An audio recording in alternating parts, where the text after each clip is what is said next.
এক পর্যায়ে তিনি ফাতিমা রাদিয়াল্লাহু আনহার যে ইন্তেকাল, এই ইন্তেকালকে নিয়েও দুটো লাইন লিখেছেন। এই লাইনগুলো পড়তে গিয়ে চোখ দিয়ে পানি চলে আসছে। তিনি বলছেন, তোমাকে কতদিন দেখি না, কতদিন ছুঁয়ে দেখি না, কতদিন তোমার কাছে যাই না। সবাই বলে তুমি আমার থেকে দূরে, কিন্তু সত্যি কথা হচ্ছে তুমি আমার কলিজার ভিতরে আছো। এমন করে লিখেছ ফাতিমা রাদিয়াল্লাহু আনহা সম্পর্কে। হে আমার প্রিয়তমা, তোমাকে কতদিন দেখি না, তোমার চেহারা কতদিন দেখি না, তোমাকে কতদিন ছুঁইতে পারি না।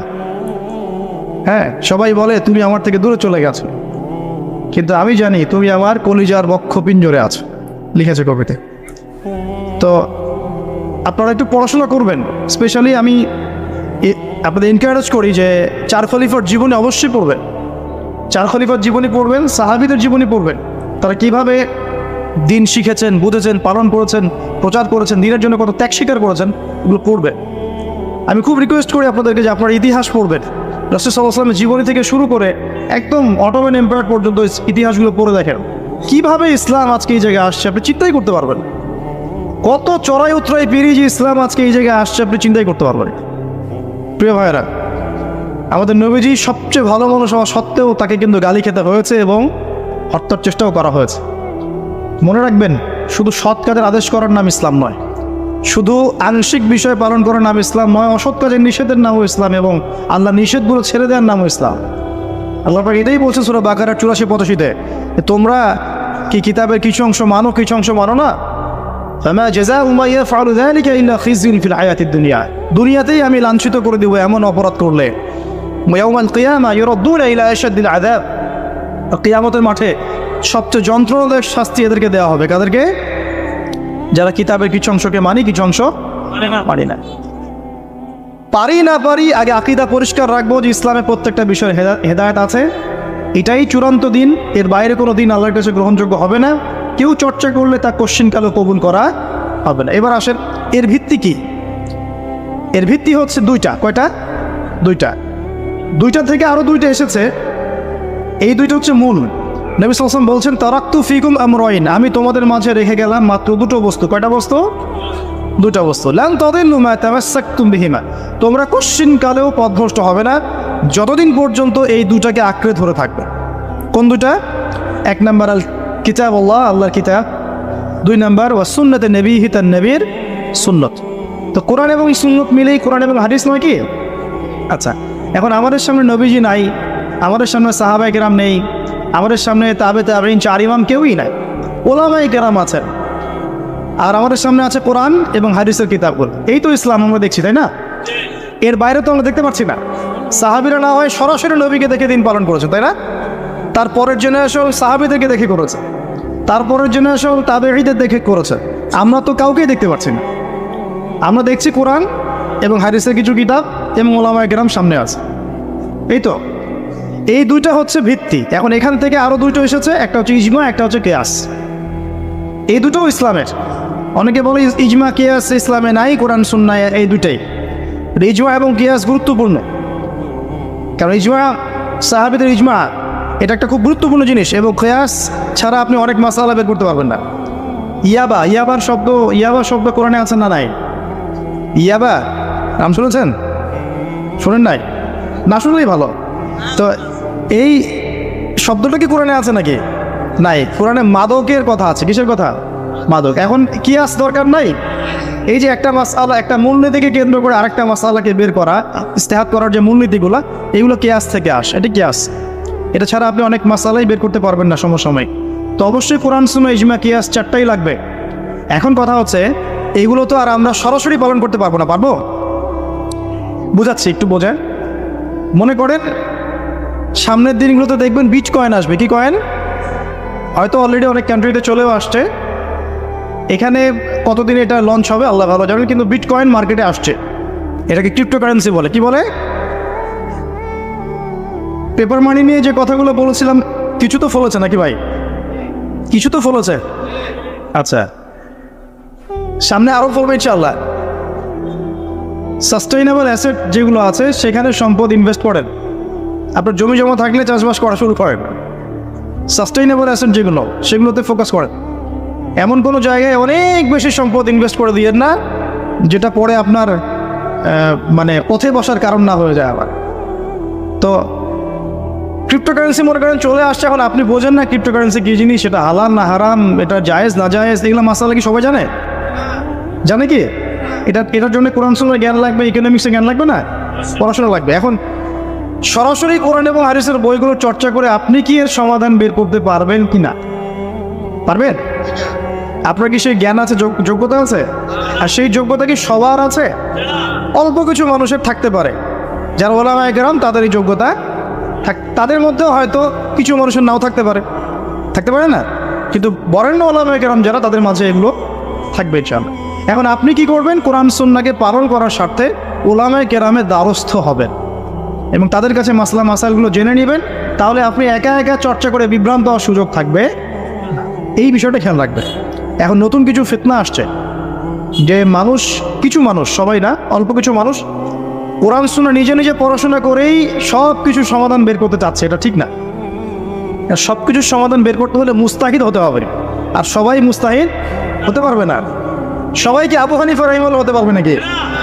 সবাই কি ইমাম শাফি হবে নাকি? সবাই কি আহমেদ বিন হাম্বল হতে পারবে? সবাই কি ইমাম মালিক হতে পারবে? পারবেন। অতএব জ্ঞান চর্চার স্বার্থে, দিন পালনের স্বার্থেই ওলামায়ে কেরামের দ্বারস্থ হতে হবে, হকপন্থী ওলামায়ে কেরাম। এমন ওলামায়ে কেরামের কাছে আবার যায় না যার সকালে চা খাওয়ার সময় একটা ফতোয়া থাকে, বিকেলবেলা একটা মায়ের খায়, রাত্রে ফতোয়া উল্টা যায়। এই জায়গায় আমার দেখেন, তাহলে সমস্যা। ঠিক আছে? তো আল্লাহ পাক আমাদের বরেণ্য ওলামায়ে কেরামদেরকে হেফাজত করুন, দোয়া করি, এবং তাদের নেক হায়াতে বরকত দান করুন, এবং তাদের মাধ্যমে দিনের আরও বড় বড় খেদমত আঞ্জাম দেওয়ার তৌফিক আল্লাহ পাক দান করুন। এবং যুব সমাজকে রিকোয়েস্ট করবো, আপনারা ডিটাচড হয়ে থাকবেন না, ওলামায়ে কেরাম থেকে ডিটাচড হয়ে আপনারা দিন পালন করতে যাবেন না, তাদের সাথে সম্পর্ক রেখেই দিন পালন করবেন ইনশাআল্লাহ তাআলা। আল্লাহ সহজ করুক। এখন এই ভিত্তি পেয়ে গেলাম, এবার শেষ করার আগে আমি মূলনীতিগুলো বলে শেষ করছি। এই মূলনীতি কি ইসলামের? শোনেন, এই জায়গা থেকে ভালো করে শোনেন। নবী সাল্লাল্লাহু আলাইহি ওয়াসাল্লাম বসে আছেন মসজিদে, একজন ব্যক্তি আসলেন, ব্যক্তির গায়ে ধবধবে সাদা জামা, চুলগুলো কুচকুচে কালো, এবং তাকে মদিনার কেউ চিনে না। লা ইউরা আলাইহি আসারুস সাফর, তার গায়ে সফরের কোনো চিহ্ন দেখা যাচ্ছে না। তিনি আসলেন, এসে নবী সাল্লাল্লাহু আলাইহি ওয়াসাল্লামের হাঁটুর সাথে হাঁটু লাগিয়ে দিয়ে বসে পড়লেন। বসে নবীজিকে 4টা প্রশ্ন করলেন। কয়টা প্রশ্ন? 4টা। তার মধ্যে প্রথমটা হচ্ছে, আখবিরনি আনিল ইসলাম, হে মুহাম্মদ সাল্লাল্লাহু আলাইহি ওয়াসাল্লাম, আমাকে ইসলাম সম্পর্কে বলো, যে ইসলাম কি, ইসলাম কি জিনিস, ইসলামের ব্যাখ্যা কি, সংজ্ঞা কি? নবীজি বলছেন সাল্লাল্লাহু আলাইহি ওয়াসাল্লাম, আর ইসলাম হচ্ছে আন তাশহাদা লা ইলাহা ইল্লাল্লাহ, তুমি সাক্ষ্য দিবে যে আল্লাহ ছাড়া কোনো ইলাহ নাই, ওয়া আন্না মুহাম্মাদান আবদুহু ওয়া রাসূলুহু, এবং মুহাম্মদ সাল্লাল্লাহু আলাইহি ওয়াসাল্লাম আল্লাহর বান্দা এবং রাসূল। এটা 1 নম্বর ইসলামের ভিত্তি। এটা নাম্বার 1 হলো কালিমা। কালিমার মধ্যে 2টা অংশ। কয়টা অংশ? একটা হচ্ছে লা ইলাহা ইল্লাল্লাহ, মানে আল্লাহ পাকের তাওহীদ ছাড়া অন্য কোনো কিছু চলবে না। 2 নম্বর হচ্ছে মুহাম্মদুর রাসূলুল্লাহ, মানে নবীর সুন্নাত ছাড়া অন্য কোনো সুন্নাত চলবে না। সিম্পল। লা ইলাহা ইল্লাল্লাহ মানে আল্লাহ ছাড়া কিছুই নাই, মানে আল্লাহ ছাড়া কোনো রিজিক দাতা নাই, কোনো পালনকর্তা নাই, কোনো সন্তান দাতা নাই, কোনো জীবন দাতা নাই, কোনো মৃত্যু দাতা নাই, কোনো বিধান দাতা নাই, আল্লাহ ছাড়া কিছুই নেই। মানে আল্লাহ পাকই সব, আল্লাহ থেকে সব হয়। নাকি অন্য কোনো ইলাহ আছে? আস্তাগফিরুল্লাহ, অন্য কোনো ইলাহ আছে? নাই। তো এটা হচ্ছে শিরক মুক্ত তাওহীদের স্টেটমেন্ট। লা ইলাহা ইল্লাল্লাহ মানে শিরক মুক্ত তাওহীদ। শুধু এটা মুখের জিকির না, পালন করে দেখাতে হবে। যদি ইবাদত বন্দেগীতে আপনি আল্লাহর দাসত্ব করেন, সেজদা দেন, আল্লাহকে সেজদা দেন, ইবাদতে লা ইলাহা ইল্লাল্লাহ ঠিক আছে, অর্থনীতিতে গিয়ে আপনি সুদ খাচ্ছেন, আল্লাহর বিধান মানছেন না, ওখানে লা ইলাহা ইল্লাল্লাহ ঠিক নাই। বুঝতে পারছি না? জীবনের সব ক্ষেত্রেই লা ইলাহা ইল্লাল্লাহ আনতে হবে, তারপরে তো হবে লা ইলাহা ইল্লাল্লাহর কায়েদ। ব্যাপার তো হইল না কিছু। 2 নম্বর মুহাম্মদ রাসূলুল্লাহ মানে আপনি অন্যের মন গড়া কোনো আদর্শ, দর্শন, সুন্নাত ফলো করতে পারবেন না। আপনাকে মুহাম্মদ সাল্লাল্লাহু আলাইহি ওয়াসাল্লামকেই রোল মডেল মানতে হবে। এর নাম মুহাম্মদ রাসূলুল্লাহ। যদি কেউ মুহাম্মদ রাসূলুল্লাহ বলে অন্য কাউকে তার আদর্শ মেনে চলে, তাহলে মুহাম্মদ রাসূলুল্লাহ কেটে গেছে। এখানেও একই কথা, নামাজে দাঁড়িয়েছেন, রাসূলের মতো নামাজ পড়ছেন মাশাআল্লাহ, রোজা করছেন রাসূলের মতো, হজ উমরা সব রাসূলের তরিকায় হচ্ছে, তাসবিহ তাহলিল সব রাসূলের তরিকা হচ্ছে, অর্থনীতিতে গিয়ে রাসূলের তরিকা চলে না, তাহলে এখানে আর মুহাম্মদ রাসূলুল্লাহ থাকলো না। আমি মনে হয় বুঝাতে পারছি না। মানে জীবনের সব ক্ষেত্রেই লা ইলাহা ইল্লাল্লাহ মুহাম্মদুর রাসূলুল্লাহ থাকতে হবে, শুধু একটা অংশে নয়। এটা 1 নাম্বার। 2, ওয়ান তুকিমাস সালাহ, এবং যখন তুমি সালাত কায়েম করবে। ইসলামের 2 নম্বর পিলার কি? সালাত কায়েম করা। সালাতের বিষয়ে জাস্ট 2টো হাদিস বলে দিই আমি, তাহলে আপনার যথেষ্ট হবে ইনশাআল্লাহ। একটা হাদিসে নবীজি বলছেন, মান তারাকা সালাতান মুতাআম্মিদান ফাকাদ কাফার। কেউ যদি ইচ্ছাকৃতভাবে নামাজকে ছেড়ে দেয়, সে ব্যক্তি কিন্তু কুফরি করলো। কি করলো? তা আমরা যারা নামাজ পড়ছি না, আমরা কিন্তু কুফরির মধ্যে আছি। মুয়াজ বিন জাবাল রাদিয়াল্লাহু আনহু নবীজি বলছেন, মান তারাকা সালাতান মুতাআম্মিদান ফাকাদ বারিআত মিন জিম্মাতিল্লাহ। কেউ যদি নামাজ ছেড়ে দেয়, ফরজ নামাজ তার উপর ছেড়ে দেয়, ত্যাগ করে, সে ব্যক্তি আল্লাহর জিম্মাদারি থেকে মুক্ত হয়ে গেল। আল্লাহর জিম্মাদারি নাই তার উপরে, আল্লাহ পাকের কোনো রেসপন্সিবিলিটি নাই তার উপরে, আর আল্লাহ ছেড়ে দিয়েছেন তাকে, যাও। একটা হাদিস আছে, বাইনা রাজুলি ওয়া বাইনা শিরকি ওয়াল কুফরি তারকুস সালাত। একজন আল্লাহর বান্দা আর একজন কাফের মুশরিকের মাঝে পার্থক্যই নামাজ। নামাজ নাই, ইসলাম নাই। শুধু আইওয়াস শোডাউন দিয়ে কিচ্ছু হবে না ভাই। 5 ওয়াক্ত নামাজ আগে ঠিকঠাক মতো পড়তে হবে না ভাই। আমাদের যুব সমাজ এখন রাত 3:30টায় খেলা দেখতে ওঠে, তাহাজ্জুদে ওঠার সুযোগ হচ্ছে না, ফুরসত হচ্ছে না। 3:30 4টা হলেও উঠতে হবে, অ্যালার্ম দিয়ে রাখবে, আর্জেন্টিনার খেলা আছে। কিন্তু তার 1 ঘন্টা পরে ফজরের নামাজ, ওই খেলা দেখি ঘুম, ফজরের নামাজ না। এই যে ঢাকায় দেখলেন না, ছবি দেখলে মনে হয় একটা তিল পরিমাণ জায়গা নেই মানুষের দাঁড়ানো। পর্দার সামনে একটা তিল পরিমাণ জায়গা নেই মানুষের দাঁড়ানো। হই হল্লা করতেছে, নাচছে, গাচ্ছে, স্মোক করতেছে, ড্রিঙ্কস করতেছে। মিডিয়া এগুলোকে প্রমোটও করতেছে। মিডিয়া প্রমোট করতেছে মানে কি? মিডিয়া দেখাচ্ছে মানে বিশ্ব কত ভালো আছে এখন, কত সুখ আমাদের।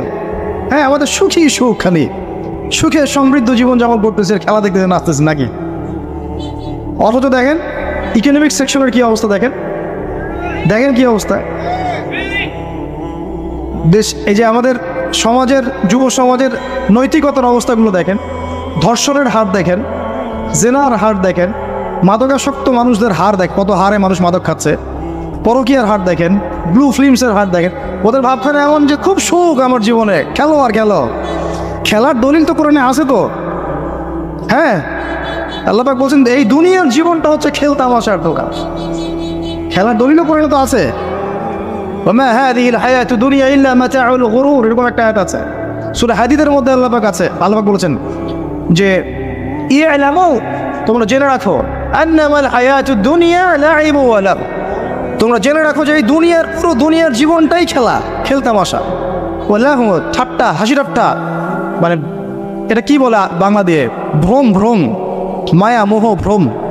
তোমরা জেনে রাখো দুনিয়ার জীবনটা খেল তামাশা, ভ্রম, মিছে মায়া।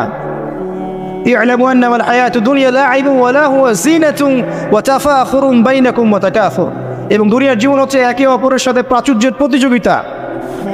এইগুলা আল্লাহ পাক বলছেন। তো খেলার দলিল তো কোরআনেও পাওয়া যাচ্ছে না? দুনিয়ার জীবনটাকে আল্লাহ বলছে ওমা হাদিহিল হায়াতু দুনিয়া ইল্লা মাতাউল গুরুর, পুরো দুনিয়ার জীবনটাই হচ্ছে মাতাউল গুরুর, প্রতারণা, ধোঁকা, মরিচিকা ছাড়া কিছুই না।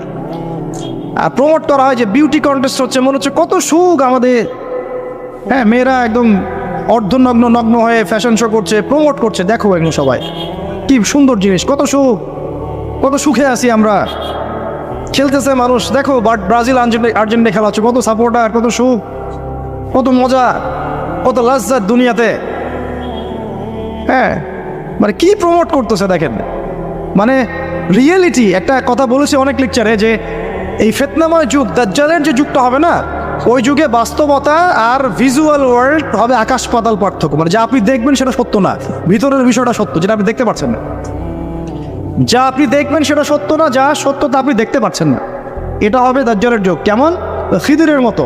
নৌকা ফুটা করলেন কেন? সন্তান হত্যা করলেন কেন? বাচ্চা হত্যা করলেন কেন? আর যে দেয়াল নির্মাণ করলেন কেন?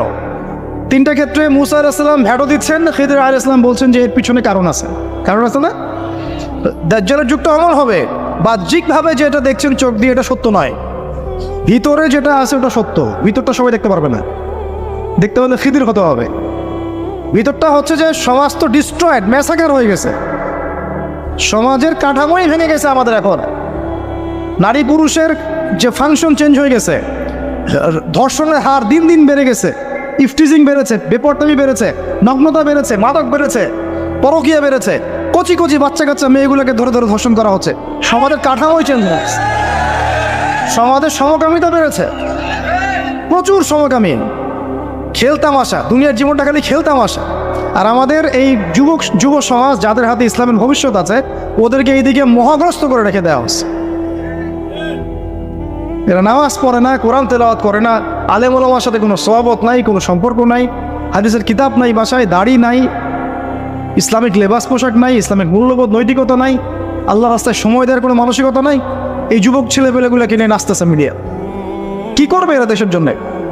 যারা এরকম অন্য একটা রাষ্ট্র, যে রাষ্ট্র আমাকে চিনেই না, ওর খেলায় সে হুজুকে লাফায়, এ দ্বারা রাষ্ট্রের উন্নয়ন হবে নাকি? আজীব কথা বলেন, এইসব লোকজন দ্বারা রাষ্ট্রের উন্নয়ন হবে নাকি? যখন আমরা এই খেলতামাশায় ব্যস্ত আছি, দেখবেন পশ্চিমারা ঠিকই ওদের উদ্দেশ্য বাস্তবায়ন করছে। কি আশ্চর্য একটা অবস্থা, কি আশ্চর্য! মানে এত সুখে আছি আমরা, এতই সুখ, খাবার, পানি, বাসস্থান, বেকারত্ব, কত সমস্যা নিয়ে ভুগতেছি আমরা, এতই সুখ যে বিশ্বকাপে নাচতে হবে আমাদেরকে। আবার এটাকে মুসলিম কান্ট্রির মধ্য দিয়ে জায়েজ করে নেওয়ার একটা পায়তারা চলছে। আয়োজন করেছে এক মুসলিম কান্ট্রি, খেলেছে আর এক মুসলিম কান্ট্রি। হ্যাঁ, এবার এটাকে দলিল নিয়ে এসে এটাকে জায়েজ করে একটা টেন্ডেন্সি চলছে এখন, ফাইজলামি শুরু করছে। অথচ যেখানে যেখানে এগুলো হচ্ছে, তার পাশে ইয়েমেন পড়ে আছে, তার পাশে সিরিয়া পড়ে আছে, যেখানে লক্ষ লক্ষ মানুষ না খেয়ে পড়ে আছে। ইয়েমেনের লক্ষ লক্ষ শিশু না খেয়ে মরতেছে এখন ওদের। 2013-14 সাল থেকে নিয়ে 2022 পর্যন্ত প্রায় 3.5 লক্ষ মানুষ মারা গেছে ইয়েমেনের এই ঘটনাগুলো, গৃহযুদ্ধ এবং এই যে আরব কান্ট্রিগুলোর মধ্যে কনফ্লিক্টের মধ্যে, এবং প্রায় 60% সেখানে বাচ্চা কাচ্চা। আপনি এত টাকা পয়সা খরচ করে এগুলো আয়োজন করতে, আমরা প্রমোট করতেছি, এর 5% টাকা ওদেরকে দিলেই তো ওদের 3 বেলার খাবার হতো। সিরিয়ার মানুষগুলোকে দেখেন কি, ওখানে তো টোটাল রঙ্গমঞ্চ হয়ে গেছে, মানে যে যার স্বার্থ এখানে ঢুকে। ওখানে ইসরায়েলও ঢুকছে, আমেরিকাও ঢুকছে, তুরস্কও ঢুকতেছে, ওখানে আগে রাশিয়া ছিল, ওখানে বাশার আল আসাদ সরকার, সব মিলে জগা খিচুড়ি অবস্থা একটা। মানুষের মানবতা, জীবনযাত্রা নাই, জীবনের কোনো মূল্য সেখানে নাই। প্রচুর মানুষ, ছোট ছোট ছেলেপেলে দেখবেন না খেয়ে ওখানে মারা, উদ্বাস্তুর মতো তাঁবুর নিচে জীবনযাপন করে। এটা দেখেন না চোখে? ওখানে একটা খেলা, হুদাই একটা খেলা নিয়ে এত লাফালাফি করতেছে, পাশে এতগুলো মানুষ না খেয়ে মারা যায়, কোনো খবর নাই। নিজে ভরপেট খাই, প্রতিবেশী অনাহারে থাকে, মুমিন হবে? কিসের ইসলাম ফলো করতেছি আমরা আসলে? আমরা যে ইসলামটা ফলো করতেছি এটা পশ্চিমাদের শেখানো ইসলাম। আমরা রাসূলুল্লাহ সাল্লাল্লাহু আলাইহি ওয়াসাল্লামের শেখানো ইসলাম ফলো করতেছি না। আমার স্ট্রেট কাট কথা একদম, আমরা যে ইসলামটা ফলো করতেছি এটা হচ্ছে পশ্চিমাদের শেখানো ইসলাম। রাসূলুল্লাহ সাল্লাল্লাহু আলাইহি ওয়াসাল্লাম ইসলাম ফলো করলে আজকে আমাদের অবস্থাগুলো হতো না। আল্লাহ পাক আমাদেরকে বোঝার তৌফিক দান করুন। আমি শুধু ফাযাক্কির ইন্নামা আনতা মুযাক্কির, আল্লাহ পাক যে বলেছেন তুমি উপদেশ দাও, তুমি শুধু উপদেশ দাতা, লাস্তা আলাইহিম বিমুসাইতির, কারো প্রতি তুমি দারোগা নাও, আমরাও কারো প্রতি দারোগা নই। কিন্তু পুরো বিশ্বের প্রেক্ষাপটটাকে কোরআন সুন্নাহ দিয়ে ব্যাখ্যা করার দায়িত্ব আমাদের। কেউ গ্রহণ করলে করবে, না করলে করবে না। তার কবরে সে যাবে, আমার কবরে আমি যাব। দিন ইসলাম পরিপূর্ণরূপে পালন করতে হবে, এই দায়িত্ব সবাই নিজের কাঁধে নিয়ে নেন। অন্যের দায়িত্ব বাদ দেন, নিজের দায়িত্বটাকে নিয়ে নেন নিজের উপরে, যে আমি আল্লাহর জমিনে আছি, 60-70 হয়তো 100 বছর বাঁচবো, আল্লাহু আ'লাম, ঠিক আছে? আর যে যুগ পড়েছে এত বছরও মানুষ বাঁচবে কিনা আল্লাহ ভালো জান, তাই না ভাই? এই কিছুদিন আগে করোনা এসেছিল, এক ধোয়ায় কতগুলো মানুষকে ধুয়ে দিল না, ধুয়ে দেয়। আরও আসতেছে, আমি দেখলাম গত 3 দিন আগে একটা নিউজ দেখেছি, সাইবেরিয়া একটা অঞ্চল আছে না, সাইবেরিয়া, এর বরফে ঢাকা, এর নিচে কয়েকশো হাজার বছর আগের ভাইরাসগুলো এখন আস্তে আস্তে জীবিত হচ্ছে নাকি, নিউজ করেছে দেখবেন। কয়েকশো হাজার বছর আগের মাটির এই বরফের নিচে চাপা পড়া ভাইরাসগুলো আবার নাকি জীবিত হচ্ছে। এটা নিয়ে আবার বিজ্ঞানীরা শঙ্কা করছেন যে মহামারী আসতে পারে একটা। তো এই পৃথিবীতে 100 বছর বাঁচার মানে আসলে খায়েশ রাখাটা ঠিক হবে না, এত লম্বা হয়তো হায়াত আমাদের হবে না, আল্লাহ ভালো জানেন আমাদের কথা। তো এখন বিষয়টা হচ্ছে যে এই যে হায়াতটুকু আল্লাহ পাক দিয়েছেন, তার মধ্যে তো 30-40 বছর অলরেডি চলেই গেল আমাদের, হয়তো সামনে পড়ে আছে 10-20 বছর, আল্লাহু আ'লাম। এখন নিজের উপর যদি নিজের ফরজিয়াতটা না নিয়ে আসি যে আমার দায়িত্ব দিন ইসলাম পরিপূর্ণরূপে পালন করা, তাহলে সমস্যা না ভাই? মানুষের কথা বাদ দেন, কবরে তো একাই যাওয়া লাগবে নাকি? যার কবরে তো একাই যাওয়া লাগবে। স্ত্রী সন্তান, বাবা মা, আত্মীয় স্বজন, নেতা নেত্রী যাবে নাকি কবরে? যারা আজকে আমাদেরকে মোহগ্রস্ত করে রেখেছে, মোহগ্রস্ত বোঝেন, দুনিয়ার মায়া মোহর মধ্যে ব্যস্ত করে রেখেছে, কেউ কি যাবে? একটা হাদিস পড়লেই চোখে পানি চলে আসে। মাইয়াতকে রাখা হয় কবরে, আর মাইয়াত পায়ের খসখস শব্দ শুনতে পারে। তাকে যারা দাফন করতে আসছে তার পায়ের খসখস শব্দ সে শুনতে পারে। আল্লাহ পাক শোনায়। আল্লাহ পাক শোনালে মানুষ শুনবে না? আল্লাহ পাক যদি দেখায় মানুষ দেখবে না? তো আল্লাহ যদি কাউকে কিছু শোনান তাহলে তো সে শুনবে, সে দেখবে, সে বুঝবে। এরপরে যখন তারা চলে যায় তখন সে একা নিথর পড়ে থাকে।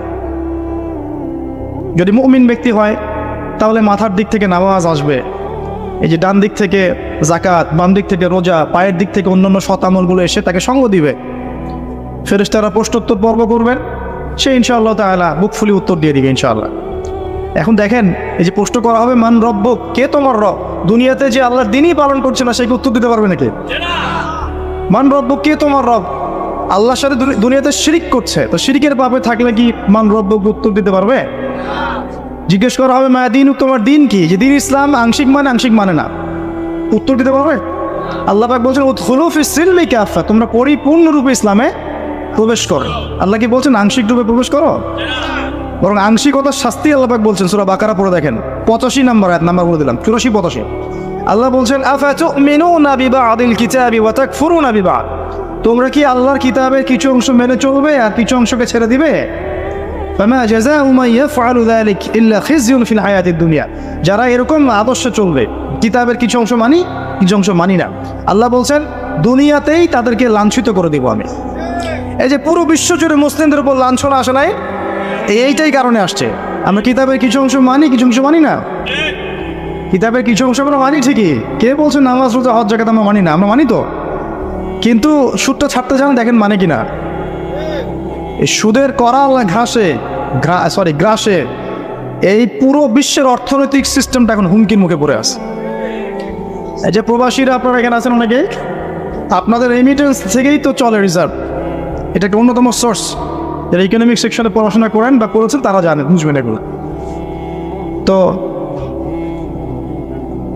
এই পরিশ্রমের ফসল, মাথার ঘাম পায়ে ফেলে কি অবর্ণনীয় কষ্ট সহ্য করে যেই কাজগুলো করে মানুষ, আমরা যতবার অ্যাব্রোডে গিয়েছি, যাওয়ার সুযোগ হয়েছে, আমরা দেখেছি প্রবাসীদের যে কি কষ্ট, খাওয়ার কষ্ট, থাকার কষ্ট, ঘুমের কষ্ট। সুবহানাল্লাহ, এই কয়েকদিন আগে আমি কক্সবাজার একটা সফর ছিল, ওখানে যে একদম শেষ পয়েন্ট যেটা নাফ নদীর সামনে টেকনাফ, ওই পর্যন্ত আমরা একটু ঘুরতে গিয়েছিলাম ঘোরার জন্যে। ওখানে বিজিবিদের ক্যাম্প, বিজিবি সদস্যদের ক্যাম্প আছে। কি যে অবর্ণনীয় কষ্ট স্বীকার করে তারা সীমান্ত পাহারা দেয়, কল্পনা করতে পারবো। এত কষ্ট, 4 থেকে 5 ঘন্টা ঘুমানোর সময় পায় 24 ঘন্টা কি 30 ঘন্টার মধ্যে। তার মধ্যে 1 ঘন্টা সময় দেওয়া হয়, 1 ঘন্টার মধ্যে তার খাওয়া, গোসল, তার যে ইস্তেঞ্জা, তার বাসায় কথাবার্তা বলে 1 ঘন্টা। ওই যেখানে দাঁড়িয়েছে ওইখানেই দিন হচ্ছে রাত হচ্ছে। তো খুব ভালোবাসে তারা আমাকে, আলহামদুলিল্লাহ। আমাকে বলছে যে আপনার লেকচার শুনি, মাশাআল্লাহ। তো আমাদের কষ্টের কথাগুলো একটু বললেন মানুষকে। তো বললাম যে আপনাদের কষ্টের কথা মানুষকে বললে মানুষ বুঝবে না। কখন বুঝবে? যখন তাদেরকে ওই জায়গায় দাঁড় করা দেওয়া হয়। যারা উপরে আছে ওদেরকে একবার করে ডিউটি দেওয়াবেন, তাহলে বুঝবে যে কষ্ট কাকে বলে। বুঝতে পারেন নাই? সেনাবাহিনীর সদস্যদের যে কষ্ট, এগুলো আপনারা বুঝবেন না। পুলিশ প্রশাসনের বাইরে আছে না, যে কষ্ট করে, এই কষ্টগুলো মানুষ আসলে কি জন্য করছি আমরা এখন? উত্তর কি? যদি এই কষ্টের উদ্দেশ্য হয় শুধুই দুনিয়া, তাহলে এই কষ্ট দুনিয়াতেই শেষ হয়ে যাবে। আর যদি এই কষ্টের উদ্দেশ্য হয় দুনিয়া এবং পরকাল, যে আমি এর সাথে দিনের স্বার্থ জড়িত থাকে, প্রত্যেকটা সেকেন্ড আপনি নাকি পাবেন ইনশাআল্লাহ। একটা হাদিস এসেছিল, ওনাদেরকে শোনাইছে হাদিসটা, যে একটা হাদিস এসেছে যে মুসলিম রাষ্ট্রের সীমান্ত পাহারা দেওয়ার জন্য যারা এভাবে বিনিদ্র রজনী কাটায়, তারা এই যে তাহাজ্জুদ গোজার, সওম পালনকারীদের সমান নেকি পায়। এবং ওই অবস্থা যদি ইন্তেকাল হয়ে যায়, শহীদ হয়ে যাবে ইনশাআল্লাহ। তো দেখেন ভাই, এই যে পরিপূর্ণ জীবন ব্যবস্থার কথা বলছি, প্রবাসীদের কথা থেকে এখানে আসছিলাম, যে তাদের যে কষ্ট, আমরা দোয়া করি যে আল্লাহ পাক তাদের যেন কষ্টগুলো লাঘব করে দেন, এবং তাদের পরিবারগুলোকে আল্লাহ পাক যেন ইসলামিক পরিবার রূপে কবুল করেন। অনেক সময় দেখা যায় যে প্রবাসের স্বামী এদিকে বাসায় স্ত্রী পরকীয়া করতেছে, দেখেন নাই কত ঘটনা এরকম ঘটতেছে। তো এরকম নিমক হারাম মহিলাদের সাথে সংসার করবেন না, সুন্দর মতো বসবেন, বসে সেপারেট করে দিন। এসব নিয়ে চলার কোনো মানে হয় না। তো আপনি প্রবাসে গিয়ে মাথার ঘাম পায়ে ফেলে রেমিটেন্স পাঠান, টাকা পাঠান, আপনার টাকা দিয়ে পরিবার চলে, সমাজ কল্যাণমূলক কাজ হয়, দেশের জিডিপি বাড়ে, রিজার্ভ বাড়ে। আপনার পরিবারের বউ এসে এই কাজ করবে, শান্তভাবে বসে চুপচাপ ছেড়ে দিন, দরকার নেই। দুনিয়াতে একটা শিক্ষা নিয়েছি, দুনিয়ার শিক্ষা হচ্ছে দুষ্ট গরুর চেয়ে শূন্য গোল অনেক ভালো। দুষ্ট গরুর চাইতে শূন্য গোল অনেক ভালো। আর মানুষ যখন আল্লাহকে পেয়ে যায়, হ্যাঁ, মানুষ যখন আল্লাহকে পেয়ে যায় তখন সে দুনিয়ার আসল বাস্তবতা বুঝতে পারে, দুনিয়া কী জিনিস। আলী রাদিয়াল্লাহু আনহুর একটা বই পড়ছিলাম, উনার যে মানে দর্শনগুলা, উনার যে চিন্তাভাবনাগুলো, ওনার কিছু লেখা ছিল, কিন্তু এগুলো সব জায়গায় আসে নাই। এই বইগুলো সবাই পায় না, কিন্তু রেয়ার বই। তো ওখানে দুনিয়ার এক্সাম্পল দিচ্ছেন উনি বলছেন দুনিয়া এমন জায়গা যেখানে কেউ যদি ডুব দেয়, সমুদ্রে ডুব দেওয়ার মতো জাস্ট ডুব দেয়, তাহলে তার আমল, যত নেক আমল, সব আমল কমে আসবে। এটা কিন্তু বাস্তব। দুনিয়াতে ডুব দিবেন আপনি, দেখবেন আপনার নেক আমলগুলো কমে আসতেছে। তিনি বলছেন দুনিয়া হচ্ছে সাপের মতো। কেমন? সাপের মতো। ধরতে নাকি খুব সফট লাগে, ধরতে খুব স্পর্শ করতে সফট মনে হয়, কিন্তু এর বিষ যদি একবার ঢুকে দেয় শরীরে আর রেহাই নেয়। কথাগুলোর গভীরতা অনেক। এক জায়গায় লিখছেন উনি যে আমি দুই শ্রেণীর মানুষকে নিয়ে খুব সমস্যা আছে। এক শ্রেণী হচ্ছে যারা জাহেল আবেদ, মানে ইবাদত করে, অনেক ইবাদত করে কিন্তু জাহেল, জ্ঞান নাই কিন্তু ইবাদত করে, এদেরকে নিয়ে আমি খুব সমস্যা আছে। আর এক শ্রেণী হচ্ছে যারা ব্যক্তিত্বহীন আলেম, এদেরকে নিয়ে আমি সমস্যা আছে। আলেম কিন্তু কোনো ব্যক্তিত্ব নেই, এই জন্য মানুষ তার কাছে আসে না, দূরে সরে যায়। ব্যক্তিত্বহীনতার কারণে অনেক আলেম থেকে মানুষ দূরে সরে যায়, কিন্তু একজন আলেম যদি ব্যক্তিত্বশীল হয়, মানুষ তার কাছে আসে। খেয়াল করে দেখবেন। তো উনি বলছেন আমি এই দুই শ্রেণীর মানুষ কিন্তু সমস্যা আছে, আর পড়তে শুরু করলে মনে হয় যে পড়তেই থাকে। বলছেন যে আমি অনেক জায়গায় ঘুরলাম, অনেক কিছু দেখলাম, শুনলাম, বুঝলাম, শেষে গিয়ে বুঝলাম যে মানুষ শুধু স্বার্থের জন্যই মানুষের কাছে থাকে। বলছে আধ্যাত্মিকভাবে ধর্মীয় ক্ষেত্রে তার প্রচুর জুলুম করেছে, করে নাই? জুলুম করেছে। ওরা ডিভাইড অ্যান্ড রুলে বিশ্বাসী ছিল, মানুষকে ভাগ করে দিবে দলে দলে, এবং মানুষ আপোষে মারামারি করতে থাকবে। ডিভাইড মানে ভাগ করো, শাসন করো। ঐক্যবদ্ধ থাকলে শাসন করা যায় না। আপনারা সবাই যদি ঐক্যবদ্ধ থাকেন, তখন আমি কিন্তু আমার কোনো মতবাদ আপনার উপর চাপাতে পারবো না। কিন্তু যদি আমি আপনাকে ভাগ করে ফেলি, 10টা গ্রুপে ভাগ করে দেই, তখন আমাকে কিছুই করতে হবে না, আপনারাই মারামারি করে শেষ হয়ে যাবে। এই কাজটা এখন সারা বিশ্বে মুসলিমদের দ্বারা হচ্ছে না? তো ওরা এই পলিসি অ্যাপ্লাই করেছিল। আমি একটু বলে দিই এই পলিসিটা কার। এই পলিসিটার কথাও কোরআনে বলা আছে। ওই যে বললাম, কোরআনে আল্লাহ পাক সব বলেছেন, প্রতিটা বিষয় আল্লাহ ব্যাখ্যা করেছেন। এই ডিভাইড অ্যান্ড রুল, এই পলিসি নতুন পলিসি নয়। এই পলিসি ছিল ফেরাউনের পলিসি। কার পলিসি? কোন সূরায় আছে এটাও বলে দেই, সূরা মুমিন। এই সূরার মধ্যে পড়লে আপনি দেখবেন ফেরাউন তার কওমটাকে এভাবে ভাগ করে করে করে শাসন করেছে, এবং দুর্বলদের উপরে জুলুম চাপিয়ে দিয়েছিল। দুর্বল ছিল কারা? বনু ইসরাইল। এই কারণে তাদের থেকে শ্রম নিয়েছে, পারিশ্রমিক দেয় নাই ঠিক মতো। যাই হোক, এখন ওদের হাত ধরে 1914 থেকে 18-এর মধ্যে এরা এই প্যালেস্টাইনে ঢোকে, জায়গা দখল করে, বসতি নির্মাণ করে, আস্তে আস্তে শক্তিশালী হয়ে আমাদের ভাইদেরকে তাড়িয়ে দিয়ে, বাড়িগুলো কুড়িয়ে দিয়ে, মা বোনদেরকে ধর্ষণ করে আস্তে আস্তে আজকে এই পুরো জায়গাটা দখল করে ফেলেছে। এমনকি 3 থেকে 4 বার আরব রাষ্ট্রগুলো মিলে তার বিরুদ্ধে যুদ্ধ করতে গিয়েছিল, তারপরও তারা জিততে পারে নাই। একাই সে জয়লাভ করেছে, আরবরা পরাজিত হয়েছে। কিভাবে হলো? এমনি হচ্ছে।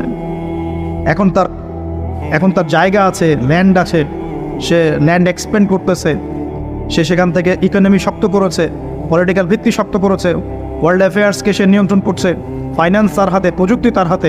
আপনি কি মনে করছেন এগুলো এমনি হচ্ছে? এগুলো কি এমনি হয়েছে? একটা প্রশ্ন করব, এই অবস্থায় কি সে আগেও ছিল কখনো? উত্তর না। এই অবস্থায় বিগত 2000 বছরে সে আসতে পারে নাই। কত হাজার বছর? 2000 বছরে সে কখনো এখানে আসতে পারে নাই, বরং তাদের থাকারই কোনো জায়গা ছিল না। আমাদের নবী যখন মদিনায় হিজরত করেছেন, একটু বোঝেন, আমাদের নবী যখন মদিনায় হিজরত করেছেন তখন সেখানে ইহুদিরা থাকতো। কারা থাকতো? আর আওস ও খাজ্জাজ গোত্রের আনসার সাহাবীরা থাকতেন, আর কিছু কিছু খ্রিস্টান এবং পৌত্তলিক ছিল, মূলত ছিল ইহুদিরা। তারা ওখানে কি করছিল? জানেন? তারা ওখানে অপেক্ষা করছিল শেষ নবী মুহাম্মদ সাল্লাল্লাহু আলাইহি ওয়াসাল্লামের জন্য। তাদের ধর্মগ্রন্থ তাওরাতে লেখা ছিল যে শেষ নবী একজন আসবেন, তার নাম হবে আহমদ। কি নাম হবে? আহমদ। আমাদের নবীর আরেক নাম কি? আহমদ। এটা আমাদের নবীজির আরেক নাম। এই যুব সমাজ জানে না তো, অনেকেই জানে না। এরা নেইমার মেসিকে চিনে, আমাদের নবীর নাম আহমদ তারা জানে না, অনেকেই জানে না। আমি চ্যালেঞ্জ করছি, আপনি জ্ঞান নিয়ে সুমারি করে দেখেন, যুব সমাজের অনেকেই বেসিক জিনিসই জানে না। আর এখন আরেকটা প্রজন্ম তৈরি করার চেষ্টা করা হচ্ছে যারা এতটুকুও জানবে না, ওইটুকুও জানবে না। এখন যা জানে তাও যেন না জানে। তো এটা তাদের ধর্মগ্রন্থে লেখা ছিল, এই কারণে তারা অপেক্ষা করছিল শেষ নবী আসলে তারা তার হাতে বায়াত করবে। কারণ তাদের ধর্মগ্রন্থে ছিল যে মুহাম্মদ সাল্লাল্লাহু আলাইহি ওয়াসাল্লাম যখন শেষ নবী হয়ে আসবেন তার অনুসারীরা বিশ্বটাকে শাসন করবে। করেছিল না? আবু বকর সিদ্দিক, ওমর রাদিয়াল্লাহু আনহু, উসমান, আলী, তাদের সময় রাদিয়াল্লাহু আনহু আজমাইন সারা বিশ্বকে আমরা শাসন করি নাই? খেজুর গাছের মসজিদের নিচে বসে, খেজুর গাছের নিচে ঘুমিয়ে উমর রাদিয়াল্লাহু আনহু এক ইশারায় রোম সাম্রাজ্য পারস্য দখল করেন নাই? ইতিহাস জানেন না আপনারা? এটা কিন্তু তাওরাতে লেখাই ছিল। তারা অপেক্ষা করছিল। তাহলে প্রশ্ন, তারা কেন তাকে স্বীকার করলো না? কেন নবী হিজরত করে যাওয়ার পরেও তারা নবীকে স্বীকার করলো না? উত্তর হচ্ছে একটা, নবী সাল্লাল্লাহু আলাইহি ওয়াসাল্লাম শেষ নবী হয়েছেন বনু ইসমাইলের বংশধর থেকে। বনু ইসমাইল মানে ইসমাইল আলাইহিস সালামের বংশধর থেকে মুহাম্মদ সাল্লাল্লাহু আলাইহি ওয়াসাল্লামের জন্ম হয়েছে। আর তারা হিংসা করেছে কেন? কারণ বনু ইসরাইলের মধ্যে কেন শেষ নবী আসে নাই, এই কারণে তারা স্বীকার করে নাই। আল্লাহ সূরা বাকারায় বলছেন, ইয়ারিফুনাহু কামা ইয়ারিফুনা আবনাহুম, তারা নবীকে চিনে যেমন করে বাবা সন্তানকে চিনে। বলেন সুবহানাল্লাহ। এখন কথা শোনেন, ওখানে তিনটা গোত্র ছিল, ইহুদি গোত্র। কয়টা? তিনটা। একটার নাম বনু নজির। কি নাম? বনু নজির। এই বনু নজিরকে নবী সাল্লাল্লাহু আলাইহি ওয়াসাল্লাম যুদ্ধ করে তাড়িয়ে দিয়েছেন। এই যুদ্ধের কথা আছে সূরা হাশরের মধ্যে। কোন সূরায়? সূরা হাশর। 2 নম্বর ছিল বনু কাইনুকা। কি নাম? বনু কাইনুকা। এদেরকেও বিতাড়িত করা হয়েছে। আর 3 নম্বর ছিল বনু কুরাইজা। কি নাম? বনু কুরাইজা। এই বনু কুরাইজা চুক্তিবদ্ধ ছিল যে আমাদের সাথে থাকবে, আমাদের বিরুদ্ধে কাউকে হেল্প করবে না। কিন্তু খন্দকের যুদ্ধে ওরা মুশরিকদেরকে হেল্প করেছে, চুক্তি ভঙ্গ করেছে। এই কারণে নবী সাল্লাল্লাহু আলাইহি ওয়াসাল্লাম বনু কুরাইজা আক্রমণ করেছেন, তাদেরকে বিতাড়িত করে দিয়েছে। আমাদের নবী কি বিনা অপরাধে তাদেরকে বের করে দিয়েছেন? এমন মানুষ তিনি ছিলেন? নাকি নিঃসন্দেহে তাদের কোনো না কোনো ফল্ট ছিল? কি ফল্ট ছিল? ফল্ট ছিল এই, তারা মুশরিকদের সাথে, অন্যদের সাথে মিলিত হয়ে ওই মদিনা রাষ্ট্রটাকে ধ্বংস করতে চাচ্ছেন, ঠিক যেমনটা তারা এখন প্যালেস্টাইনে করছে। তো এই কারণে তিনটা বড় বড় গোত্রকে নবী সাল্লাল্লাহু আলাইহি ওয়াসাল্লাম বের করে দিয়েছেন। আরও শোনেন, নবী সাল্লাল্লাহু আলাইহি ওয়াসাল্লাম যখন ইন্তেকাল করছেন, একদম ইন্তেকালের মুহূর্তে তার গায়ে জ্বর, প্রচণ্ড জ্বর, গায়ের তাপমাত্রা বেড়ে গেছে, তাকে গোসল দেয়া হচ্ছে এবং গোসল থেকে উঠে তিনি আবার বেহুশ হয়ে যাচ্ছেন, আবার পানি ঢালা হচ্ছে। এরকম একটা মুমূর্ষ অবস্থায় নবী সাল্লাল্লাহু আলাইহি ওয়াসাল্লাম বলছেন, তোমরা নামাজকে ছেড়ো না। তিনি বলছেন মেয়েদের ব্যাপারে এবং তোমাদের অধীনস্থদের ব্যাপারে সতর্ক থেকো। আরও বলছেন আরব উপদেশ থেকে, আরব উপমহাদেশ থেকে, আরবের জাজিরা থেকে ইহুদিদেরকে বের করে দিও। কখন বলছেন এই কথা? একদম শেষ সময়ে। আরও বলছেন তোমরা আমার কবরকে উপাসনার জায়গা বানিও না, আমার কবরকে সেজদার জায়গা বানিও না। এগুলো তিনি শেষ কথা বলে গেছেন। আর তারা ওদের হাত ধরে, ব্রিটেনের হাত ধরে অটোম্যানদেরকে পরাজিত করে ওই জায়গা দখল করে এই যে বিগত 100 বছর থেকে এখন মুসলিমদের উপর শাসন করতেছে। শেষ কি কথা বলেছে এটা শোনেন। ওরা শেষে বলেছে, এখন গতকালকে নিউজ দেখলাম, তারা বলছে এখন প্যালেস্টাইনিদেরকে দেখলেই গুলি করে মেরে ফেলাবে। কি বুঝতে পারলেন না? এখন এত হাই লেভেলে চলে গেছে ওদের এগ্রেশনটা যে দেখলেই গুলি মেরে দিবে। দেখলেই গুলি মারতে হয় কখন? এটা কি যুদ্ধক্ষেত্র? এটা কি ব্যাটল হচ্ছে? দেখলে গুলি মারতে হবে শত্রুকে? ও কি শত্রু? যে তার বাড়ি ফিরে যাচ্ছে, যে বলছে যে মসজিদে আকসা আমি নামাজ পড়তে চাই, ওখানে নামাজ পড়ার অধিকার নাই আমার? ওখানে নামাজ পড়ার অধিকার মুসলিমদের নাই? ওটা আমাদের পবিত্র জায়গা না? তো নামাজ পড়তে গেলে তুমি গুলি করে মারি দিবা? আর এইসব বিগার ইস্যুসগুলো বাদ দিয়ে আমরা এগুলো নিয়ে পড়ে থাকবো? কমপক্ষে মুখ দিয়ে তো প্রতিবাদ করতে পারবো, যাতে কারণ আল্লাহর কাছে আমরা বলতে পারি আল্লাহ মুখ দিয়ে বলেছে, কমপক্ষে হাত দিয়ে পারি নাই, মুখ দিয়ে বলেছে। আর মুখ দিয়ে না পারলে কি করতে হয়? তবে কলবিহি, অন্তর থেকে গিয়ে ঘৃণা করতে হয়। তো অন্তর থেকে ঘৃণা করবেন কখন? যখন জানবেন তখন তো। জানাবে কে আপনাকে? যে আপনার সামনে বসে আছে, এ তো আপনাকে দিন শেখাচ্ছে না, আপনাকে সার্কাস শেখাচ্ছে। প্রিয় ভাইয়েরা, সচেতন হন। এই দুনিয়ার জীবনটাকে নিয়ে হেলায় খেলায় নষ্ট করে দিয়েন না। জ্ঞান অর্জন করেন, পরিস্থিতি বোঝেন, আমল বাড়িয়ে দেন, হালাল খান। আর এই যে চিনে কান নিয়েছে এই টাইপের বিষয়ের দিকে যায় না। ইস্যু পাগল হয়েন না, ইস্যু পাগল হয়েন না, আর এই ট্রল পাগল হয়েন না। কনস্ট্রাকটিভ কিছু চিন্তা করেন, কিছু কাজ করেন, সৎ কাজে আদেশ করেন, অসৎ কাজে নিষেধ করেন। নিজেদের দেশের মধ্যে বিশৃঙ্খলা সৃষ্টি করেন না। সবার প্রতি কল্যাণকামী হন, মানুষের কল্যাণকামী হয়ে সবাইকে গঠনমূলকভাবে সত্যটাকে তুলে ধরেন। যার ইচ্ছা হবে সে সত্য স্বীকার করবে ইনশাআল্লাহ, যার ইচ্ছা হবে সে করবে না। অ্যাটলিস্ট আপনি আপনার দায়িত্বটুকু পালন করেন। উম্মাহ মাঝখানে বিভক্তি বাড়িয়ে দিয়েন না, ঐক্যবদ্ধ করার চেষ্টা করেন। না পারেন তাও চুপ থাকেন। ঐক্যবদ্ধ করতে পারছি না, কেউ কথা শুনছে না, চুপ থাকেন। আগুন উস্কে দেওয়ার কি দরকার আছে? দরকার আছে? অ্যাটলিস্ট যা আছে তাও থাক, এটাকে আরও খারাপ করার কি দরকার? প্রত্যেকটা সেক্টরে এই সমস্যা চলছে, টপ টু বটম। আল্লাহ পাক আমাদেরকে বোঝার তৌফিক দান করে নেবেন। আমার কথা কষ্ট পাচ্ছেন? পুরো সিচুয়েশন যখন আপনি বুঝতে পারবেন, ধর্ম, সংস্কৃতি, সমাজ, পরিবার, অর্থনীতি এবং রাজনীতি, তখন দেখবেন আপনি ভালো থাকতে পারবেন না। আপনি একা একা ভালো থাকতে পারবেন না। হ্যাঁ, ভালো থাকতে পারবো আমি কিভাবে জানেন? মনে করেন আমি টুকটাক কিছু আর্ন করি, এখন আমি চাল ডাল কিনে বাসায় মজুত করে রাখি, বউ বাচ্চা কাচ্চাকে নিয়ে টুকটাক খাই, মসজিদে যাই আসি, যাই আসি, যাই আসি, বাস এটা আমার কাজ। ঠিক আছে, কারোর সাথে কথাও বলি না, কারোর সাথে এভাবে মিশিও না। আমি কারো ডানেও নেই, বামেও নাই, ওখানেও হ্যাঁ, এখানেও হ্যাঁ, ওখানেও না, এখানেও না, মানে তালগোল পাকানো। আপনি ভালো থাকতে পারবেন, রিল্যাক্স, একদম ভালো। কি দরকার এসব বলার? কি দরকার শোনার? কি দরকার ভাবার? আছি তো, চলছে, চলুক। এভাবে চলতে থাকলে একদিন দেখবেন ফিতনা আপনার দরজার সামনে হাজির হয়েছে। একদিন না একদিন দেখবেন আপনিও ভালো থাকতে পারবেন, ফিতনা আপনার দরজার সামনে চলে আসবে। দেখবেন খুব ভালো ছিলেন, কিন্তু দেখবেন আপনার মেয়েটাকে বাইরের কেউ নিয়ে চলে গেছে। হচ্ছে না এমন? খুব পরেশগার মানুষ, কারো ডানে বামে নাই, কিন্তু পরিবার ইসলাম প্রতিষ্ঠা করতে পারে নাই, মেয়েটা বাইরে চলে গেছে পালায়।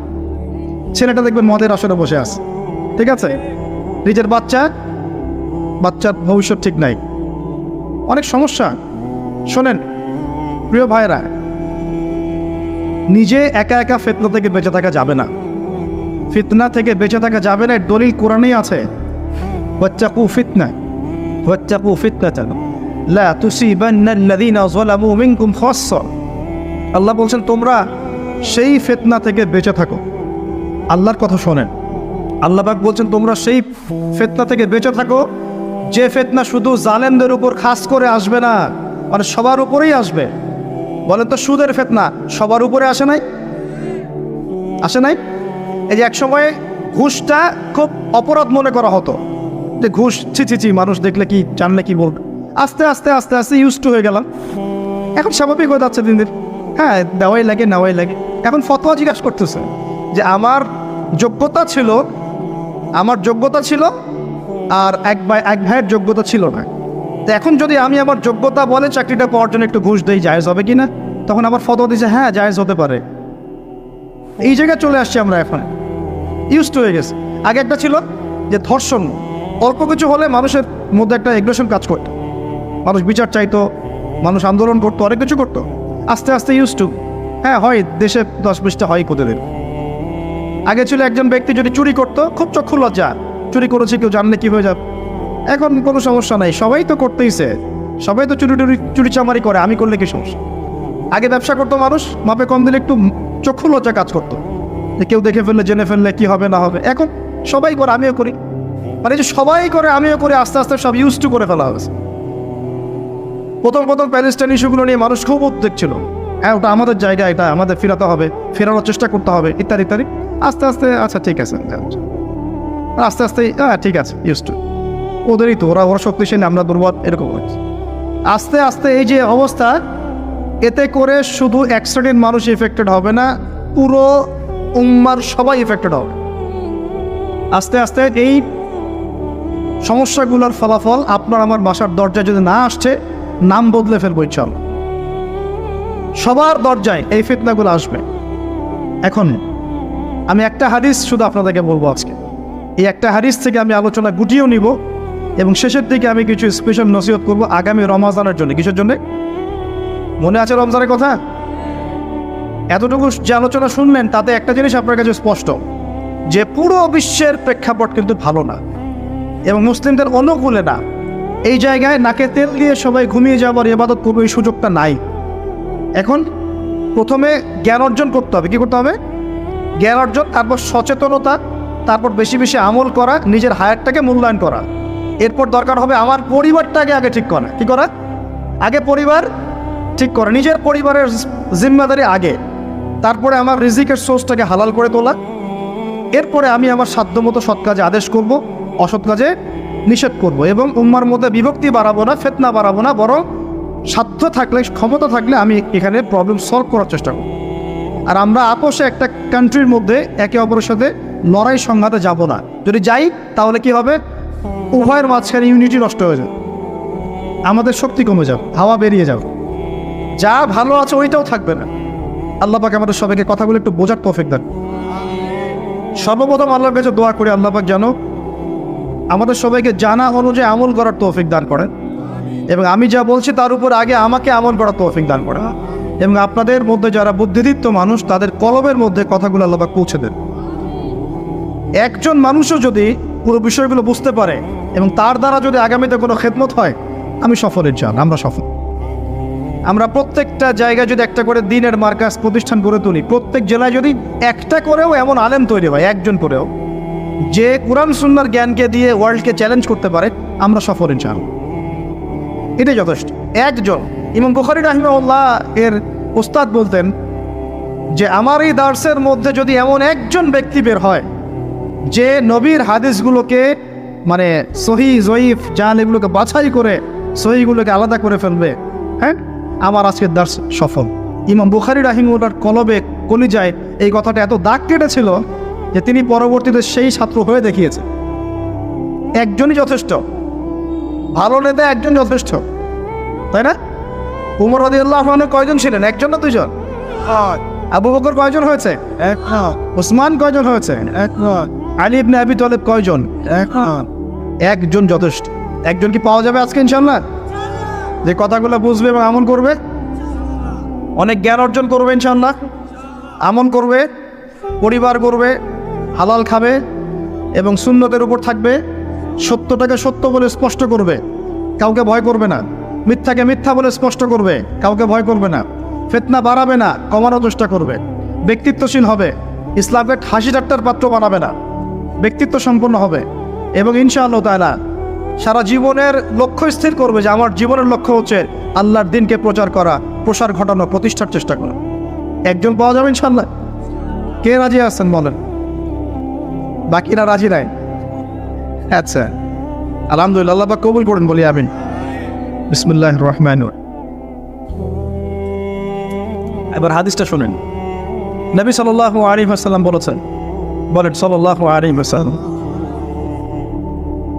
নবী সাল্লাল্লাহু আলাইহি ওয়াসাল্লাম বলেছেন, সাবআতুন, 7 শ্রেণীর মানুষ আছে। কয় শ্রেণী? আমার সাথে একটু মনোযোগ দেন, এটা আমাদের লেকচারের মূল জায়গা। 7 শ্রেণীর মানুষ আছে। কত শ্রেণী? সাবআতুন ইউজিল্লুহুমুল্লাহু তাআলা ফি জিল্লিহি, আল্লাহ পাক এই 7 শ্রেণীকে আল্লাহর ছায়ায় ছায়া দিবেন, মানে আল্লাহ পাকের আরশের ছায়ায় ছায়া দিবেন, ইয়াউমা লা জিল্লা ইল্লা জিল্লুহ, যেদিন এই ছায়া ছাড়া অন্য কোনো ছায়া থাকবে না। বলেন সুবহানাল্লাহ। কত শ্রেণী? আমি জানি হাদিসটা আপনারা আগেও শুনেছেন, তা আজকে নতুনভাবে শেখেন। কয় শ্রেণী? 7 শ্রেণী। কোথায় ছায়া পাবে? আরশের ছায়ায়। ওই দিন অন্য কোনো ছায়া থাকবে না। এই ছায়ায় ছায়া পাবে মানে সে কি জান্নাতি না জাহান্নামী? তার কোনো টেনশন হবে? কোনো হিসাব নিকাশের টেনশন? কোনো ভয়? কিয়ামতের বিভীষিকা? কিচ্ছু নাই, একদম সুকুন, ইতমিনান, একদম নিরাপদ। আচ্ছা, 1 নাম্বার, আগে সিরিয়াল ওয়াইজ বলি, তারপর আপনাকে বোঝাচ্ছি। 1 নাম্বার হচ্ছেন ইমামুল আদিল। কি নাম? ইমামুন আদিল, মানে ন্যায়পরায়ণ শাসক। ন্যায়পরায়ণ শাসক, রাষ্ট্রের শাসক হতে পারে, সমাজের হতে পারে, পরিবারেরও হতে পারে। যেখানে যে দায়িত্বশীল তাকেই তার দায়িত্বশীল বলা হয়। আচ্ছা, 1 নাম্বার ইমামুন আদিল। 2 নাম্বার ওয়াশাবুন, এই যে তুমি যুবক, ওয়াশাবুন যুবক, নাশা ফি ইবাদাতিল্লাহি তাআলা, যে আল্লাহ পাকের ইবাদতে তার যৌবন বিলিয়ে দিয়েছে। কে সেটা, যুবক না বৃদ্ধ? কি করেছে? আল্লাহর ইবাদতে জীবন যৌবনটাকে বিলিয়ে দিয়েছে। বিলিয়ে দেওয়ার মানে কি? বিলিয়ে দেওয়া মানে কি পার্ট টাইম মুসলিম হওয়া না ফুল টাইম মুসলিম হওয়া? ফুল টাইম মুসলিম। আচ্ছা, সে কি কোরআন হাদিসের অংশ মানবে না পুরোটা মানবে? আলহামদুলিল্লাহ। 3 নাম্বার রজুলুন, এমন ব্যক্তি, কলবুহু, যার কলব, কলব মানে কি? অন্তর, মুআল্লাকুন ফিল মসজিদ, মসজিদের সাথে অন্তর কি থাকে? ঝুলে থাকে। এটা কি সত্যি সত্যি কলিজা ঝুলে থাকে না টান? কি বোঝানো হচ্ছে? আর মসজিদের সাথে কি টান? ওই যে মোবাইল ফোনের সাথে যেমন হয়েছে আর কি, এখন ওইটাই হয়েছে না মোবাইলের সাথে। এখন রজুলুন কলবুহু মুআল্লাকুন বিল মোবাইল, এখন হয়েছে এরকম যে এমন ব্যক্তি যার অন্তর কি হয়? মোবাইলের সাথে ঝুলে থাকে, থাকে না? সবার, আমার সহ সবার ফোন সার্চ করলে দেখা যাবে যে আমরা লাস্ট হয়তো 1 ঘন্টা 2 ঘন্টা আগে লাস্ট টাইম আমরা হোয়াটসঅ্যাপ চেক করেছি, ফেসবুক চেক করেছি, আমরা ইউটিউব চেক করেছি। কিন্তু যদি আমল নামা দেখা হয়, দেখা যাবে লাস্ট 1 মাসেও কোরআন চেক করে নাই, লাস্ট 2 মাসেও হাদিসের একটা বই খুলে দেখে নেয়। আল্লাহ পাক আমাদেরকে বোঝার তৌফিক দান করুন, এইরকম খারাপ বদভ্যাস থেকে বেরিয়ে আসার তৌফিক দান। এখানে 3 নাম্বার, সেই ব্যক্তি যার কলব কোথায় ঝুলে থাকে? মসজিদে, মানে মসজিদের সাথে টান, জামাতে নামাজ পড়ার ব্যাপারে আগ্রহ থাকে। 4 রজুলান, 2 ব্যক্তি। কয় ব্যক্তি? রজুলানে তাহাব্বানে ফিল্লাহ ইজতামা আলাইহি ওয়া তাফাররাকা আলাইহি, 2 ব্যক্তি যারা আল্লাহর জন্য পরস্পরকে ভালোবাসে, একত্রিত হয় আল্লাহর জন্যে, বিচ্ছেদ হয় কার জন্যে? আল্লাহর জন্য। আচ্ছা, বুঝাচ্ছে একটু পরে, সিরিয়ালটা বলে নেই। 5 নাম্বার কে? ওয়ারজুলুন, আরেকজন ব্যক্তি, দাঁত হয়ে মুরাআতান, যে ব্যক্তিকে কোনো মহিলা ডাকলো, এখানে ডাকলো মানে আসলে জেনার জন্য কি করলো? ডাকলো। দাঁত হয়ে মুরাআতান যাত মানসাবিন ওয়া জামাল, যে মহিলার সৌন্দর্য, মানে সৌন্দর্য আছে, খুবই সুন্দরী এবং উচ্চ বংশের কোনো মহিলা বা মেয়ে ডেকেছে জেনা করার জন্য একজন ব্যক্তিকে, সে বলছে ইন্নী আখাফুল্লাহ, আমি আল্লাহকে ভয় করি। এ হলো, এ কিন্তু যুবক হতে পারে, যুবকদেরকে এরকম বেশি প্রলোভিত করা হয়। 6 ওয়ারজুলুন, আরেকজন ব্যক্তি, তাসাদ্দাকা বিসাদাকাতিন, সে সদকা করেছে। কি করেছে? সদকা বা দান সদকা করেছে। হাত্তা লা তা'লামা শিমালুহু মা তুনফিকু ইয়ামিনুহু, এমনকি তার বাম হাত জানে না ডান হাত কি দান করেছে। ঠিক আছে, এত গোপনে সে দান করে যে তার বাম হাত জানে না ডান হাত কি দান করেছে। আর 7 নাম্বার রজুলুন যাকারাল্লাহ খালিয়ান, যে ব্যক্তি আল্লাহকে ডাকে, খালিয়ান মানে গোপনে, নীরবে, নিভৃতে, একাকী আল্লাহকে ডাকে, ফাদাত আইনাহু, তার চোখ দিয়ে টপ টপ করে পানি পড়তে থাকে। কয় শ্রেণী? 7 শ্রেণী। এবার বোঝেন, এটা বোঝার আগে একটু আকাশের দিকে তাকাবেন আজকে বাসায় গিয়ে, বা যেদিন আকাশে ভরপুর তারা উঠবে সেদিন দেখবেন। আকাশে তারা দেখেছেন কখনো? এখন তো সময় নাই, এগুলো মানুষ ব্যস্ত, আকাশের তারা দেখার সময় নেই। আল্লাহ পাক সূরা মুলক পড়তে বলেছেন রাত্রেবেলা, তাই না? সূরা মুলক পড়তে বলেছেন কখন? রাতের বেলা পড়লে কবরের আযাব থেকে বেঁচে থাকবেন ইনশাআল্লাহ। আর ওই সূরাতেই দেখবেন প্রথম পৃষ্ঠাতেই আছে এই মহাকাশ তারকার কথা। আল্লাহ বলছেন তারা দেখো, তারা দেখো, তারার দিকে তাকাও, আল্লাহর সৃষ্টির দিকে তাকাও, দেখো যে তোমাদের এই আল্লাহর সৃষ্টির মধ্যে তোমরা কোনো খুঁত বের করতে পারো কিনা, দেখো, তাকাই দেখো, বারবার দৃষ্টি ফিরাও, তোমার দৃষ্টি ব্যর্থ হয়ে ফিরে আসবে। সুবহানাল্লাহ। রাতে সূরা মুলক পড়তে বলেছেন, আর তারা কখন ওঠে? আর সেই তারার কথা এই সূরাতেই আছে, মেলাতে পারছেন? সুবহানাল্লাহ, চিন্তা করেছেন? এখন এখান থেকে হাদিসে আসতেছে, আকাশের তারাগুলো দেখবেন, দেখে মনে হবে যে হয়তো বিক্ষিপ্ত হয়ে আছে, আসলে বিক্ষিপ্ত না। প্রত্যেকটা তারার সাথে প্রত্যেকটা তারার একটা গাণিতিক মিল আছে, একটা জ্যামিতিক মিল আছে। তোমরা কি জ্যামিতি পড়ছো না? ত্রিকোণমিতি, পরিমিতি এগুলো পড়ছো না? দেখবে তারা থেকে তারা তুমি চমৎকার কিছু শেপ এবং ম্যাথামেটিক্যাল ফাংশন বের করতে পারো। দূরত্ব, ডিস্টেন্স, এক তারা থেকে এক তারার ডিস্টেন্স, ওই থেকে আরেকটা ডিস্টেন্স, আরেকটা থেকে আরেকটা ডিস্টেন্স, সেম পাবা, সমান পাবা, চোখ দিয়ে দেখতে পারবা। তুমি ছোট পরিসরও দেখতে পারবা যে তারাগুলোর মধ্যে একটা গাণিতিক মিল আছে, আর চোখটাকে যদি বড় করো, আকাশটাকে আরো বড় করো, দেখবা বড় পরিসরও দেখতে পারবে।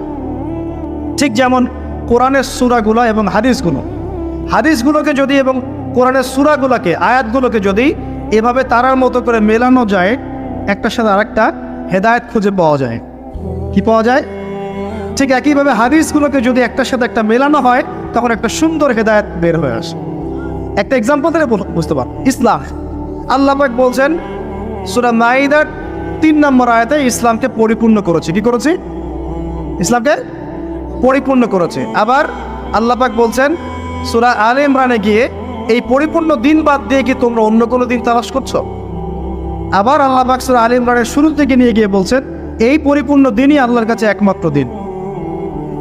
মানে একটার সাথে একটা মেলাবেন, আপনি ডটগুলো মেলালেই আপনি একটা রেজাল্ট পাবেন আর কি, যে কোনো মাসালায়, যে কোনো বিষয়। এখন আসেন এই হাদিসটার দিকে ফোকাস করেন, যেটা বললাম। এখানে যে সিরিয়ালটা বলা হয়েছে, 7 সিরিয়ালের মধ্যে তারার মতো করে আপনাকে একটা মিল সেতু বন্ধন বের করতে হবে। প্রথমে কার কথা বলা হয়েছে? ন্যায়পরায়ণ শাসক। এই ন্যায়পরায়ণ শাসকটাকে আপনি প্রথমে না বুঝে পরে বোঝেন। 2 নম্বরে কার কথা বলা হয়েছে? সেই ব্যক্তি যে তার যৌবন আল্লাহর পথে দিয়েছে, এটাকে আপনি পরে বোঝেন। প্রথমে তুলে নিয়ে আসবেন 3 নম্বরটাকে। কয়টাকে? প্রথমে তুলে নিয়ে আসবেন কোন নম্বরটা? 3 নম্বর। প্রথমে হচ্ছে রাজুলুন কলবুহু মুআল্লাকুন বিল মসজিদ, এমন ব্যক্তি যার হৃদয়ে মসজিদের সাথে ঝুলন্ত থাকে। মানুষের নামাজ ফরজ হয় কত বছর বয়সে? 10 বছর। আচ্ছা, 7 বছর বয়সে তোমরা ছেলেদেরকে নামাজের প্রশিক্ষণ দাও, আর 10 বছর হয়ে গেলে নামাজ না পড়লে পিটাও। তাহলে 10 বছর থেকে নামাজ মোটামুটি ফরজ, ঠিক আছে? তাহলে মানুষ কি আগে শাসক হয় না আগে মুসল্লি হয়? আগে কি হয়? মানুষ আগে মুসল্লি হবে না আগে শাসক? আচ্ছা, তার মানে প্রথমে আমাদেরকে হেদায়েত দিতে হবে, আমাদের সবাইকে 5 ওয়াক্ত নামাজ আগে ঠিক করে পড়তে হবে। ঠিক আছে কথা? রজলুন, আমার আপনার অন্তর থাকবে মসজিদের সাথে ঝুলন্ত, মানে আপনি নামাজের ব্যাপারে খুব পাবন্দ হবেন, ইবাদতগুলো আগে ঠিক করবেন। নামাজের পর আরও ইবাদত আছে না? জিকির, আজগার, তাসবিহ, তাহলিল, জ্ঞান অর্জন, আপনার নফল নামাজ, সুন্নত, মুস্তাহাব, অনেক আমল আছে না? এই আমলগুলো হলো আগে। এরপর এই আমলগুলো করার সবচেয়ে সেরা সময় কোনটা? কিশোর বয়স, যৌবনকাল না বার্ধক্য? এই আমলগুলো করার সবচেয়ে উত্তম টাইম কোনটা? কখন সবচেয়ে বেশি শক্তি থাকে, সামর্থ্য থাকে, এনথুজিয়াজম থাকে? কখন, কোন সময়? এবার আপনি 2 নম্বরটা নেবেন, ওই ব্যক্তি যে তার যৌবন আল্লাহর পথে বিলিয়ে দিয়েছে। বুঝতে পারছেন? এবার ধরতে পারছেন? এখন ইবাদত করার সবচেয়ে সেরা মৌসুম কোনটা? যৌবনকাল। এই যৌবনকালটাকে আল্লাহর পথে বিলিয়ে দেওয়া মানে পুরো যৌবনকাল জুড়ে আপনাকে আল্লাহর জন্য ইবাদতগুলো করতে হবে। পারা যাবে ইনশাল্লাহ? এটা হলো আল্লাহর জন্য যৌবন উৎসর্গ করার ব্যাখ্যা।